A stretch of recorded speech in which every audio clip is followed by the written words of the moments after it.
With addictions like smoking, drinking, and gambling, you see it out in public. You see people smoking cigarettes on the street, you see people in pubs and clubs drinking, and you see people at slot machines gambling. Whereas with PMO addiction, it really is a private nightmare. You've never actually seen anyone in front of their laptop masturbating their dick. You've never seen that. It all occurs privately behind closed doors. Shh. Who can you realistically confide in as a porn addict? You can't really talk to your friends about how often you're doing it or how much you're doing it. They're probably going to fucking judge you. You don't go up to your friends and be like, oh yeah, I was just masturbating to some weird 4chan, like fucking big booty white girl, 17 screens, weird BDSM, fucking weird shit.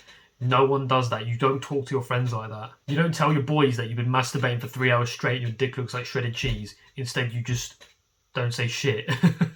With cigarette smoking, although you're doing it out in the open, it has nowhere near the level of shame and guilt and disgust that porn addiction has. My point is, this is the reason why porn addiction isn't taken seriously, because it's fucking hidden. If it were everywhere, people would be talking about it, the media would be talking about it. The media can't even talk about porn addiction during the day because of the nature of it. It's so taboo. The kids are watching during the day, you just can't really talk about it. So the seriousness of porn addiction really just goes under the radar. Because there's very little visibility around PMO, there's very little point in trying to find a cure.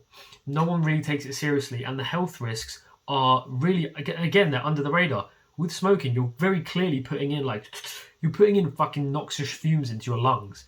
It's blatantly bad for you. Whereas with porn addiction, the neurological changes, how you feel on the inside, PIED, erectile dysfunction, these things are all private. They're all inside you.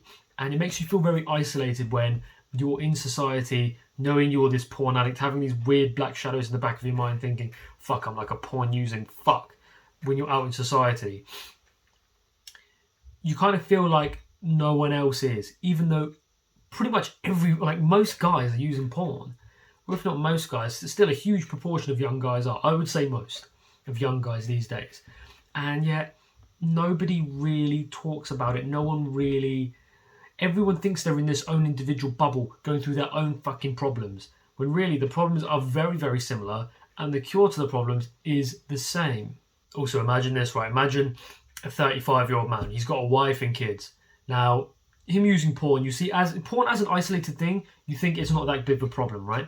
But the knock-on effects are crazy. Imagine if he just has one of these knock-on effects. PIED. I used to have this at age 19. It's porn-induced erectile dysfunction. So this guy at age 35 with his 2 kids and a wife, he has porn-induced erectile dysfunction, so he can't make love to his wife, right? Can't make love to his fucking wife. What impact is that going to have over the relationship and the family as a whole, the family unit? Massive. If you can't make love to your wife, the relationship's going to be a bit fucked, right? And when I say a bit fucked, I mean very fucking fucked, quick. Now, that's going to affect your kids because you're not going to be as good of a parent. You're not going to be a real strong father figure. If you can't make love to your wife, if you have these you feel inadequate as a man, you feel as though you've got low motivation, you have black shadows in your mind, you can't really stick up for yourself. You're not really any man of substance. Now that sounds like a big fucking problem. Compare porn addiction as an isolated thing to all of these knock-on effects. The knock-on effects are huge. Huge. And guess what? They get misattributed. You think to yourself, oh, it's just because I'm getting older. That's why my dick isn't working. No, my friend. Your dick should be working all the way up until you're like 60. It's no excuse. But this is a huge fucking problem. Now, what I want to say is that although it is a private nightmare, and although everyone goes through their own fucking problems, the cure is exactly the same. The easy peasy method is the one true cure. It's like Lord of the Rings. It's the one ring to rule them all. It's the one cure. It's the golden cure. It is the magic pill, right? No matter if you're a serious addict, no matter if you have this fetish or this weird thing going on in your life, no matter if you've got PID, no matter what individual problems you have, no matter how much of a private nightmare you think it is for you, the solution is very simple. The easy peasy method, it cures all of it. Because it takes out the brainwashing, it takes out your urges for porn, and it means you can live a fucking happy life. Click the link in the description below. Easy peasy method, it is the GOAT.